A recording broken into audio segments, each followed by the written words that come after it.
This is the year the Isuzu Rodeo gets a complete makeover, the first significant update since it first showed up as a stylish and affordable sport utility. The results, well, it's not quite as stylish as the old version, looks more like everybody else now.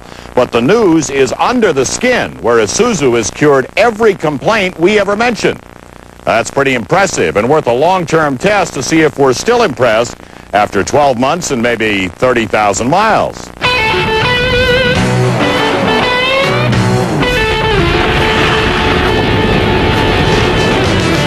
We have credited the previous generation Rodeo as one of the most stylish of all sport utilities, with the fastback rear hatch design suggesting more sport than utility. The 98 update retains some of those styling cues with the forward rake of the C&D pillars and the strong arch of the fender flares over the meaty 16-inch Goodyear Wranglers included in the sport package option. But the monochromatic paint treatment from grill to tail make the new look more subtle than before. It's more current styling, but more common as well. Inside, the Rodeo is all new with supportive buckets for the front seat passengers. There are dual airbags in the dash and essential gauges for the driver with temp and fuel flanking the matching tack and speedo. Out back, the Rodeo's side-swinging gate opens on the largest cargo volume of its class. Drop the 60-40 split bench and there's 81 cubic feet of cargo room above the flat floor.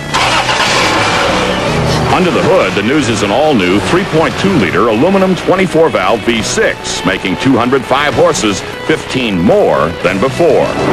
Those new horses cure the complaints on power. The new Rodeo runs 0 to 60 more than a second quicker than before at 8.3. And our braking concerns have been cured. Remember the flat-spotted tires because four-wheel anti-lock wasn't available? Now, four-wheel anti-lock is standard, so there's no more drama pulling down from 60 miles per hour in 133 feet. But the biggest disappointment in the old Rodeo was the totally out-of-date transfer case that meant you had to stop to shift to four-wheel drive.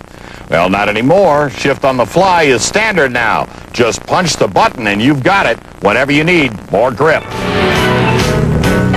And it's in the off-road running that the new Rodeo really shows the improvements. You can hustle down the trails in surprising comfort thanks to coil springs on all corners and independent double wishbone front suspension absorbing the bumps and jolts. The new Rodeo retains the ground clearance of the previous design and retains the off-road mobility of short overhangs, both front and rear. It will take a substantial gully to slow your progress in the backcountry. And the new Rodeo has the snap to keep you progressing through traffic on the asphalt as well, with the 4-speed automatic making the most of the new horsepower. Overall, the updates are just what we had been asking for, and all the work has been done while still keeping the Rodeo's affordable pricing in the marketplace. Base price for the 4x4 is $24,600. As tested with air, stereo, and the sport package upgrades, the sticker is $28,800. Still well under the majority of the compact sport utility competition.